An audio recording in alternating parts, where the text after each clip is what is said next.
My name is Evelyn, and I came into this world as an afterthought.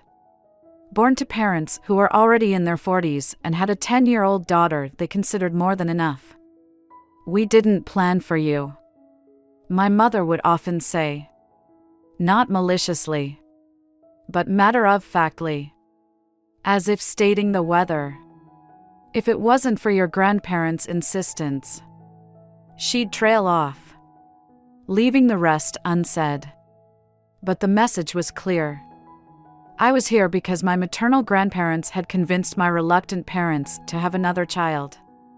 They were overjoyed at the prospect of a second granddaughter, while my parents viewed me as an obligation they hadn't asked for.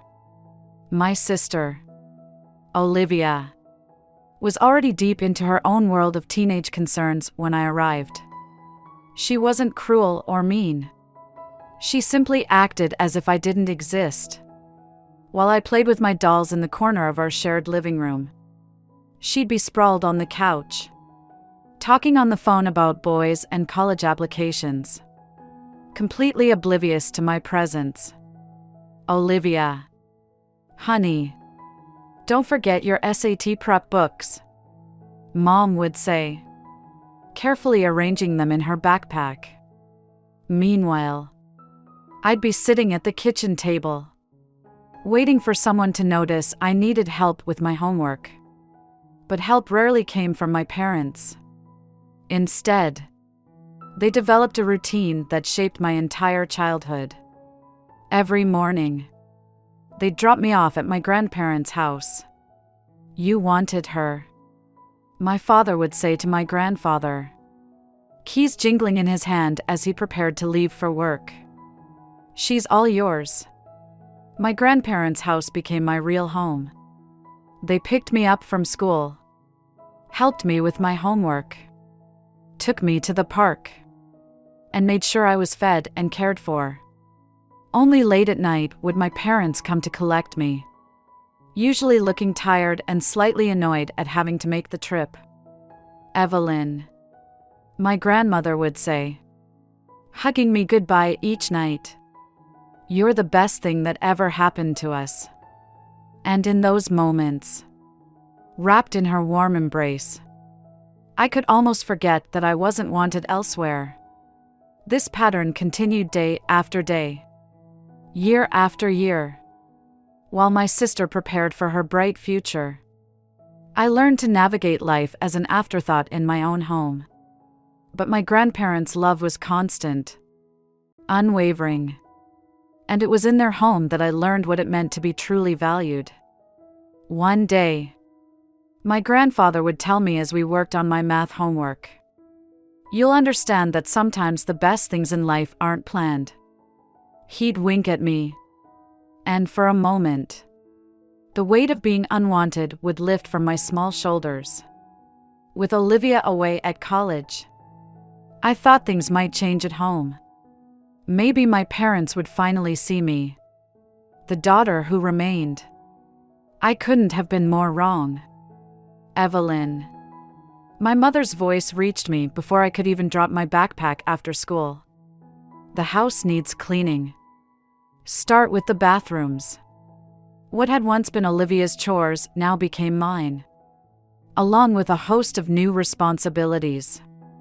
The washing machine became my constant companion, and I learned all its quirks and settings by heart.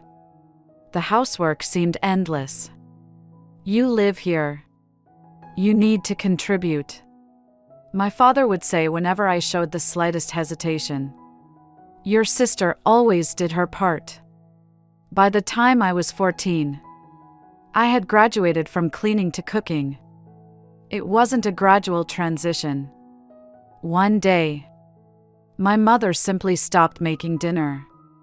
You're old enough now, she announced one morning. We expect dinner ready when we get home from work. That first night, I made spaghetti. It was slightly overcooked, but edible. My parents ate in silence. Then my father looked up from his plate.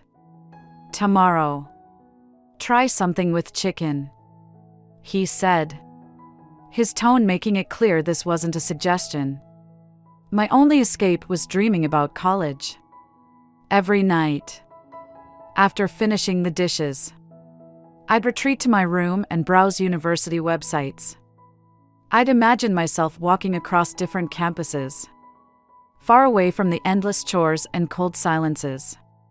Then, when I was 16, Olivia came home with news that changed everything. She bounced through the front door one Sunday afternoon, dragging a tall, well-dressed man behind her. "Mom, Dad," she squealed. "This is Ryan. We're engaged." You'd think someone had just announced they'd won the lottery. My parents literally jumped from their seats, my mother crying tears of joy. My father was already pulling out his phone to call relatives. "We'll pay for everything," my mother declared, hugging Olivia. "Our first daughter's wedding has to be perfect." The wedding preparations consumed our house for months. Every conversation revolved around flowers, venues, and guest lists. Money seemed to flow like water. Designer dress, premium vendors, top-tier everything. My grandparents attended the wedding but seemed uncomfortable with the extravagance. I caught my grandmother frowning at the ice sculpture that probably cost more than a semester of college tuition. Grandfather just shook his head at the champagne fountain. But they kept their thoughts to themselves. 2 years later, I sat at our dinner table. 3 college acceptance letters spread before me. After years of playing Cinderella while maintaining straight A's, I'd been accepted to all my top choices. My heart raced as I told my parents the good news. "That's nice," my mother said, not looking up from her plate. "But we can't pay for it. We spent all our savings on your sister's wedding. Even took out a loan for it. There's nothing left for college." "But you paid for Olivia's college," I stammered. "That was different," my mother replied. "We saw potential in her." The silence at the dinner table was deafening after my mother's words about potential. I sat there, acceptance letters suddenly feeling heavy in my hands, as my parents continued eating as if they hadn't just shattered my dreams. "You should get a job," my father said between bites. "Save up some money. Take out a student loan. That's what responsible adults do." I left the table without being excused, something I'd never dared to do before. My hands were shaking as I grabbed my phone and called my grandmother. Within minutes, I was walking through their familiar front door, tears streaming down my face. "Oh, sweetheart." My grandmother pulled me into a hug while I told them everything between sobs. My grandfather's face grew stern as he listened, but there was a glimmer in his eyes that I couldn't quite read. When I finished, they exchanged a knowing look. "Evelyn," my grandfather said, taking my hand. "We've been expecting something like this." "What do you mean?" "We've watched how they've treated you all these years," my grandmother explained. "How they spent money on Olivia's education, her wedding. We knew they might do this to you." My grandfather stood up and walked to his study. When he returned, he was holding a folder. "We've been saving for your education since the day you were born," he said, opening the folder to reveal bank statements. "You can choose any of those 3 colleges. We've got you covered." That night, I went home and packed my things. Not everything, just what I needed. My parents were watching TV downstairs, and barely looked up when I told them I was moving in with my grandparents. "Whatever you think is best," my mother said, her eyes never leaving the screen. Was that relief I heard in her voice? The next few weeks were a blur of college preparations. I chose to study financial analysis. Somehow, watching my parents' mismanagement of money had sparked an interest in doing things the right way. My grandparents helped me with every detail, from filling out forms to buying supplies. When I finally started classes that fall, it felt like stepping into a new world. The material was challenging, but I loved every minute of it. Each class felt like a step away from my old life and towards something better. My professors noticed my enthusiasm, and soon I was staying after class to discuss complex financial concepts. For the first time in my life, someone besides my grandparents saw potential in me. Real potential. My second year of college was in full swing, when my grandmother called with some interesting news about Olivia. "Your sister's having trouble," she said during one of our weekly calls. "Her marketing career isn't taking off like she hoped. And Ryan can't seem to hold down a job. They're constantly asking your parents for money." I wasn't surprised when she told me they were getting it. "Your mother emptied her retirement account last month to help them with rent." My grandmother sighed. They just can't say no to her. A year later, the situation got worse. Olivia and Ryan couldn't make rent anymore. Even with our parents' help, they moved back into my old bedroom, the one I'd spent years keeping spotlessly clean. The irony wasn't lost on me. Meanwhile, I was thriving. My professors had helped me land internships at prestigious financial firms, where I discovered I had a real talent for solving complex financial puzzles. Each challenging project made me more certain I'd chosen the right path. "You've got a natural instinct for this," my supervisor at Morgan Stanley told me during my performance review.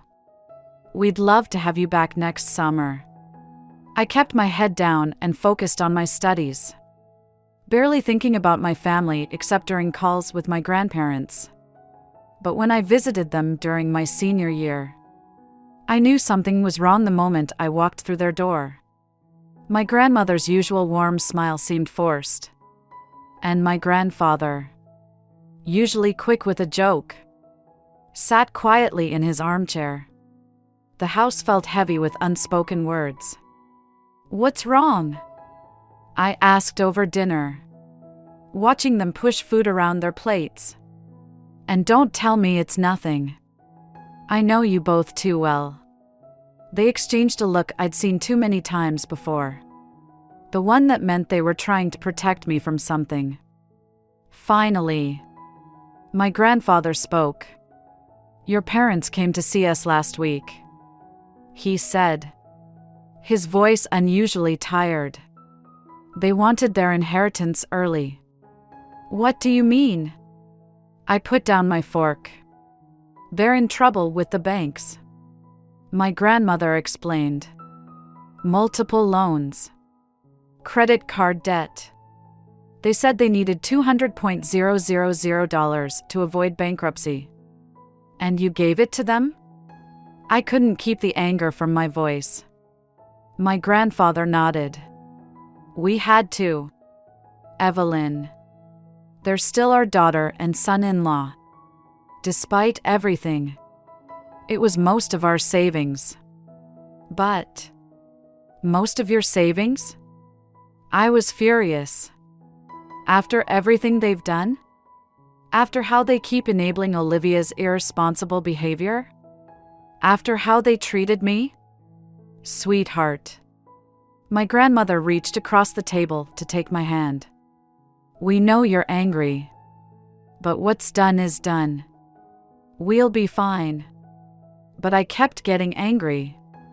My parents, who'd never had money for my education, who'd treated me like a servant, had the audacity to demand money from the only people who'd ever truly cared for me. All because they couldn't say no to Olivia and couldn't manage their own finances. My hard work paid off after graduation.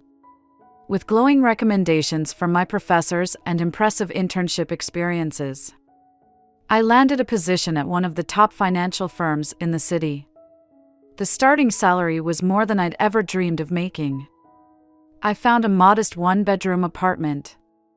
Nothing fancy, but clean and safe. Every morning, I'd wake up grateful that I didn't have to cook breakfast for anyone but myself. My career flourished as I threw myself into each new challenge, earning promotions and bonuses that my younger self couldn't have imagined. Within a few years, I had enough saved for a down payment on my own place. The day I signed the mortgage papers, I couldn't help but think of my parents and Olivia, who'd never managed their money well enough to buy property. Not that they knew about my success.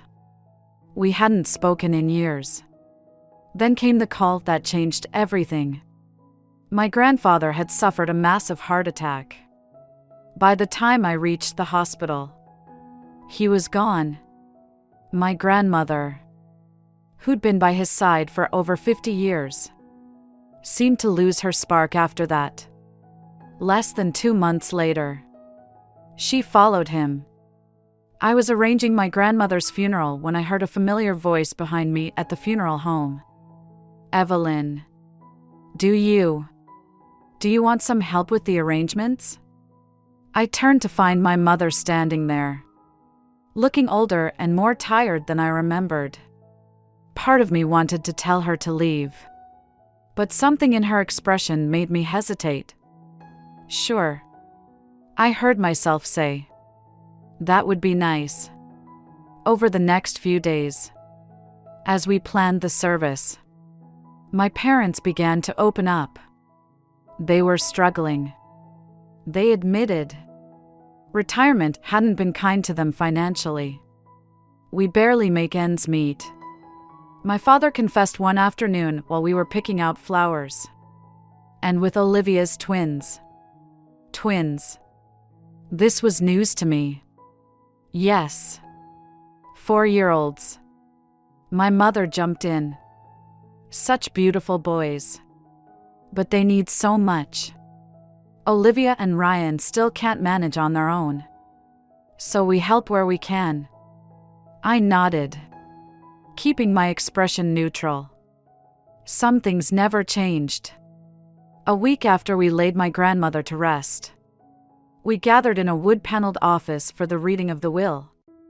I sat across from my parents, with Olivia and Ryan slouched in chairs beside them. The room smelled of old papers and furniture polish, and the tension was thick enough to cut with a knife. The notary, Mr. Bennett, adjusted his glasses and began reading in a monotone voice. I expected the usual legal jargon, but what came next made everyone sit up straight. "To our beloved granddaughter, Evelyn," he read. "We leave our house at 1542 Maple Street, and the sum of $150,000. The silence that followed was deafening. Olivia's mouth fell open, and my mother gripped my father's arm so hard. Her knuckles turned white. Mr. Bennett cleared his throat and continued. "And a personal note from Mr. Henderson. To his daughter, Margaret." He looked at my mother. The note reads, "Margaret, remember that we gave you $200,000 when you needed it most. This is our final decision, and we trust you will respect it as we respected your needs then." My mother's face flushed red, then pale. My father stared at the floor, while Olivia and Ryan exchanged worried glances. After the notary finished and gathered his papers, my parents approached me in the parking lot. The confident demeanor they'd shown during the funeral arrangements was gone, replaced by something almost desperate. "Evelyn, honey," my mother began, her voice trembling. "You have to understand. We always thought we'd inherit the house. We were counting on it. We're struggling," my father added, running his hand through his gray hair. "The mortgage. Olivia's family's expenses. We could really use the house." I looked at them both, remembering all the years of neglect. The constant reminders that I wasn't wanted. The refusal to help with my education. "No," I said firmly. "The house is mine. That's what Grandma and Grandpa wanted." They continued pleading, following me to my car. But I stood firm. Olivia joined in too, talking about how her boys needed a yard to play in. But I simply got in my car and drove away. A week later, my phone rang. It was my mother, asking me to come over for dinner. Something in her voice sounded different. Humbled. Perhaps. Against my better judgment. I agreed. Pulling up to my childhood home was like stepping back in time. Except everything looked shabbier than I remembered. The paint was peeling. The gutters sagged. And the once pristine lawn was patchy and overgrown. Inside, the house was crowded, but clean. Olivia's twins, Tommy and Jake, ran circles around the living room while Ryan half-heartedly told them to settle down. The boys were cute. They had Olivia's eyes and Ryan's curly hair. "Evelyn," my mother smiled, pulling me into an awkward hug. "We made your favorite. Pot roast." "That's not my favorite," I said automatically. "That's Olivia's favorite." An uncomfortable silence followed, broken by my father clearing his throat. "Well, why don't you tell us what your favorite food is? We'd love to know." And surprisingly, they seemed genuinely interested. Over dinner, they asked about my job, my apartment, my hobbies. They actually listened when I talked about my work in finance, though I could tell most of it went over their heads. That dinner led to another. Then another. Soon, I was joining them for holidays, bringing gifts for the twins, even helping Olivia with their homework sometimes. When they mentioned the house needed repairs, I found myself offering to help. I paid for a new roof, fixed the heating system, repainted the exterior. Each time I wrote a check, my parents would tear up with gratitude. "You're too good to us," my mother would say, hugging me. "We don't deserve this." "You're right," I would think, but never say it aloud.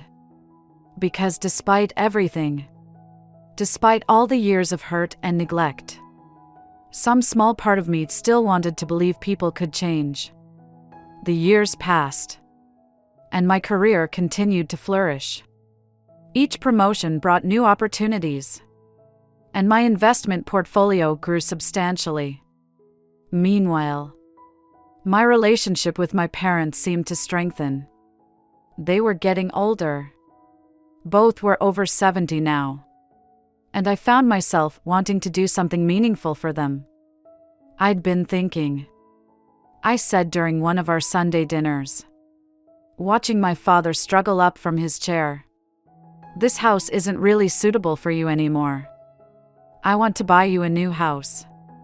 Something single-story, with a nice garden, but easier to maintain. Something that would be comfortable for your retirement years." Their reaction surprised me. Actual tears of joy. We spent the next few weeks house hunting together, and finally found the perfect place.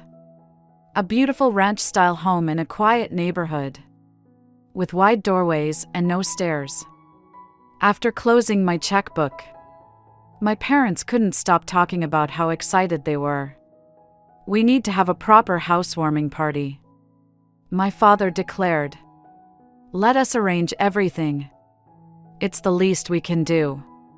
"That would be lovely," I agreed, planning to present them with the deed during the celebration. "Just let me know when." Weeks passed. I was busy with work, but I kept expecting an invitation. When nothing came, I started asking about the date. "Oh, we're still planning," my mother would say. "You know how these things take time. We want it to be perfect," my father would add. "We'll let you know soon." Something about their vague responses niggled at me. One evening, after another deflecting phone call from my mother, I found myself typing Olivia's name into Facebook. I hadn't looked at her profile in years. We weren't connected on any social media. There it was, posted just hours ago. "So excited for Mom and Dad's housewarming party this Saturday. The new house is gorgeous. Can't wait to celebrate with everyone."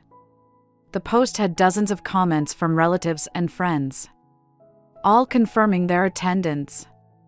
Photos showed decorations being set up, caterers being booked. This wasn't a last-minute gathering. This had been planned for weeks.